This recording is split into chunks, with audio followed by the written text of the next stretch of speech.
अस्सलाम वालेकुम, मैं हूं इश्तियाक गोंदल। पाकिस्तान के अंदर एक बड़ी सियासी हलचल पैदा हो चुकी है। कल शहबाज शरीफ साहब जो है उन्होंने कहा था कि 21 अक्टूबर को नवाज शरीफ साहब जो है वो पाकिस्तान आ जाएंगे और वो लाहौर पहुंचेंगे। आज के दिन इसी हवाले से दो बड़ी डेवलपमेंट्स हो चुकी हैं। एक तो सदर आरिफ अलवी जो है ना वो डट गए हैं। उन्होंने कहा कि आम इंतखाबात जो है ना वो तो अब 6 नवंबर को ही होनी चाहिए। और उसके साथ साथ जो बिलावल भुट्टो जरदारी है वो भी खुलकर सदर आरिफ अलवी के हक में बोल पड़े हैं और उन्होंने कहा कि बिल्कुल इंतखाबात होने चाहिए। जबकि दूसरी तरफ ऐसा लगता है कि जो नून लीग है वो अभी तक इंतखाबात नहीं चाहती। और अब आप फर्ज करें, एक तासर ये है, एक परसेप्शन ये है कि जब मियां नवाज शरीफ साहब वतन वापस पहुंचेंगे, वो जो इलेक्शंस की कंपेन करेंगे ना, और मियां नवाज शरीफ की वापसी के साथ ही सारी अवाओं का रुख तब्दील हो जाएगा और सारे फैसले जो है वो पाकिस्तान मुस्लिम लीग नून के हक में होना शुरू हो जाएंगे। अब अगर 21 अक्टूबर को नवाज शरीफ साहब वतन वापस पहुंचते हैं तो 6 नवंबर को जो इलेक्शंस हैं वो कैसे हो सकते हैं? बजाय नून लीग के अगर इकदाम के हवाले से बात की जाए तो ये नामुमकिन है।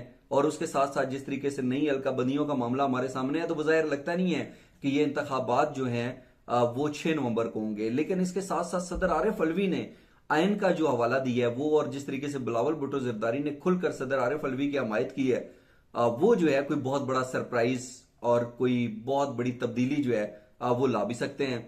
अब बजाय इस चीज को समझना जरूरी है कि सदर आरिफ अलवी ने आखिर इस तरीके से पब्लिकली उन्होंने एक लेटर और वो सारा कुछ जो है वो अपने मेन स्ट्रीम मीडिया के ऊपर देखा, उनको क्यों इस तरीके से ऐलान करना पड़ा कि 6 नवंबर को ही इंतखाबात होने चाहिए? और फिर बिलावल भुट्टो जरदारी जो हैं उनको क्यों इस तरीके से खुलकर बात करनी पड़ी? और फिर ये जो बातें की जा रही हैं कि पीपल्स पार्टी और पीटीआई के दरमियान इत्तेहाद हो रहा है और ये जो है ना ये नून लीग को किनारे लगा देगा और सारा कुछ बदल कर रख देगा, इसके अंदर कितनी सच्चाई है, इस हवाले से जरा बात करते हैं। सदर आरिफ अलवी जो है उन्होंने आम इंतखाबात के हवाले से 6 नवंबर को कराने की तजवीज दे दी है। और अगर आप थोड़ा सा माजी में जाए ना तो आपको याद होगा कि 23 अगस्त को उन्होंने चीफ इलेक्शन कमिश्नर को भी खत लिखा था और उसके साथ साथ उन्होंने जो है वो फाकी वजारत कानून को भी खत लिखा था और उन्होंने कहा था कि जो आम इंतखाबात का मामला है वो 90 दिन के अंदर अंदर आम इंतखाबात हो जाने चाहिए। आप आए, हम बैठते हैं, हम बातचीत करते हैं, मुशावरत करते हैं, जरा डिसाइड करते हैं कि इंतखाबात कब करवाने, कानूनी और आईनी तौर के ऊपर। लेकिन उसके बाद पता है क्या हुआ था? जो चीफ थे इसके इलेक्शन कमीशन ऑफ पाकिस्तान के, वो और जो वजारत कानून थी, उन्होंने मिलने से इनकार कर दिया था। कोई उस तरीके से जवाब भी दिया था उन्होंने, और जवाब के अंदर उन्होंने बड़ा वाज़ेह तौर के ऊपर लिखा था कि मिलने की जरूरत नहीं है, मिलना क्या है। उन्होंने दूसरे अल्फाज के अंदर बड़ा सदर को टरका दिया था कि भाई जान हम मिलना ही नहीं चाहते। लेकिन जो उन्होंने राइटिंग में दी चीजें, उन्होंने कहा कि जो नई कानून साजी हुई है उसके मुताबिक जो तारीख है कब इलेक्शन होने हैं कब नहीं होने, कौन सी चीज कब अनाउंस होनी है, ये तो इलेक्शन कमीशन ऑफ पाकिस्तान के इख्तियार है। आपके इख्तियार ही नहीं है तो हम आपके पास क्यों आके मुशावरत करते फिरें, बातचीत करें? आप इलेक्शन कमीशन के हवाले से, इलेक्शन के हवाले से आपका कोई रोल ही नहीं है तो आप चुप करके बैठे। उन्होंने वाज़ेह तौर के ऊपर खत लिख दिया। अच्छा, उसके बाद सदर आरिफ अलवी ने न सिर्फ ये नहीं कहा, उन्होंने तजवीज़ नहीं दी कि 6 नवंबर वाले दिन इंतखाबात होने चाहिए, बल्कि उन्होंने आइन का हवाला दे दिया और बड़ा जो है ना वो क्लियर करके उन्होंने लिख दिया है बड़ा वाज़ेह तौर के ऊपर। उन्होंने कहा है कि आर्टिकल 48(5) उसके मुताबिक कौमी असम्बली की जब तहलील हो जाती है और उसके जब 89 डेज कंप्लीट हो जाते हैं और जब उसका 90 दिन होता है तो वो इलेक्शन होने चाहिए। फिर सदर आरिफ अलवी साहब ने गिना और ऐसे करके कि ये जो है ना असम्बली मैंने कब तहलील की थी, फिर पता चला कि वो 6 नवंबर को 90 दिन पूरे हो जाएंगे और उन्होंने ना बस बता दिया कि 6 नवंबर वाले दिन इंतखाबात होने चाहिए। ये लेटर्स जो उन्होंने लिखे और मुख्तलिफ मीडिया जो है आज इसी के ऊपर बात कर रहा है और भरपूर अंदाज में बात कर रहे हैं।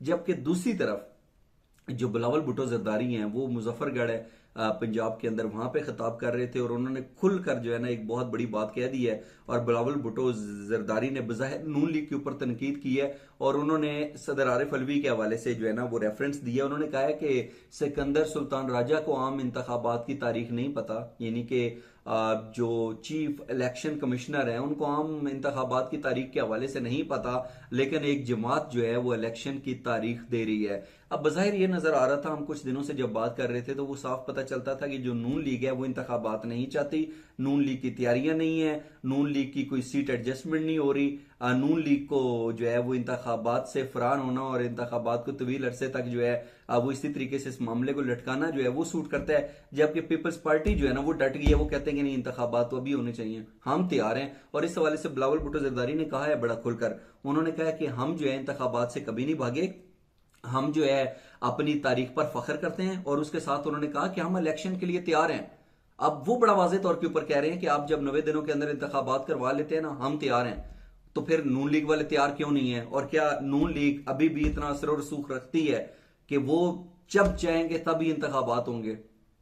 और जिन्होंने इंतखाबात करवाने हैं, वो जो भी बासर इदारे हैं, क्या नून लीग जो है वो उनके ऊपर इतना डिपेंड जो कर रही है वो दुरुस्त साबित हो पाएगा?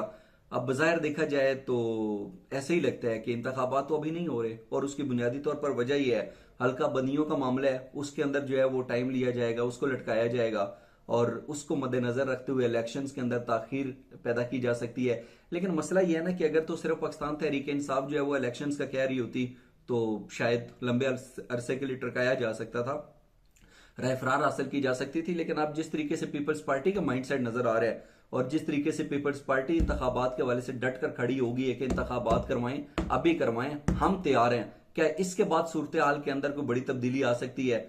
मेरा ख्याल है कि अचानक से कोई बड़ा सरप्राइज मिल भी सकता है। गोया कि इसके इम्कान सिर्फ 5-7 या मैक्सिमम 10% हैं। अभी तक 6 नवंबर को गोया के सदर आरिफ अलवी ने तजवीज भी दे दी, उन्होंने मुआयन का हवाला भी दे दिया, लेकिन इसके बावजूद ये पाकिस्तान है और यहां पर अक्सर इस तरीके से चीजें होती हैं कि फिर उसको डिले करने के लिए भी उसी आइन का सहारा लिया जाता है और फिर जो है वो चीजें लटकाई जाती हैं। तो मुझे नहीं लगता कि 6 नवंबर वाले दिन इंतखाबात हो पाएंगे। ये तो बहरहाल बिलावल भुट्टो जरदारी और सदर आरिफ अलवी के हवाले से बात थी कि किस तरीके से ये नजर आ रहा है कि इनके दरमियान कोई अपना सियासी इत्तेहाद हो सकता है। अच्छा, अब जो चीज है ना वो बड़ी खतरनाक है, और वो खतरनाक इसलिए है कि वो है नैब तरामीम का मामला। और वो सुप्रीम कोर्ट के जो चीफ जस्टिस है उमर अता बंदियाल साहब, उन्होंने 16 सितंबर वाले दिन चले जाना है, और जस्टिस काजी फाइज ईसा चीफ सुप्रीम कोर्ट बन जाएंगे। तो उससे पहले पहले उन्होंने ये महफूज फैसला जो है वो सुनाना है, और उसके अंदर बड़ा वाज़ेह तौर के ऊपर कहा जा रहा है कि नैब की तरामीम जो की गई और जिस तरीके से सियासी रहनुमाओं ने खुद को बचाया और अपने ऊपर केसेस खत्म करवाए, वो सारे रिस्टोर हो जाएंगे, वो बहाल हो जाएंगे। और इससे भी बड़ी और खतरनाक खबर यह है कि इसके पीछे बाअसर इदारे हैं, वो भी ये चाहते हैं कि ये जो नैब तरामीम इन्होंने की थी वो वापस रिस्टोर हो जाए। अगर ऐसा हुआ तो फिर नून लीग के साथ मुस्तकबिल में क्या होगा, ये एक बड़ा सवाल है। लेकिन एक चीज एडवांस आपको बताता चलूं कि पहले सिर्फ पाकिस्तान तहरीक इंसाफ के ऊपर सख्त टाइम था, उनके खिलाफ क्रैकडाउन हो रहा था, लेकिन अब ये क्रैकडाउन एक तो जो करप्शन है और जो करप्ट माफिया है उसके खिलाफ होगा, और वहां से बढ़ते बढ़ते ये बिल आखिर नून लीग और पाकिस्तान पीपल्स पार्टी के गिरबानों तक पहुंचेगा। उसके बाद क्या होगा वो देखना बाकी है। आज के व्लॉग देखने का बहुत शुक्रिया। अपना कीमती फीडबैक जरूर दीजिएगा। अपना बहुत सा ख्याल रखिए। अल्लाह हाफिज।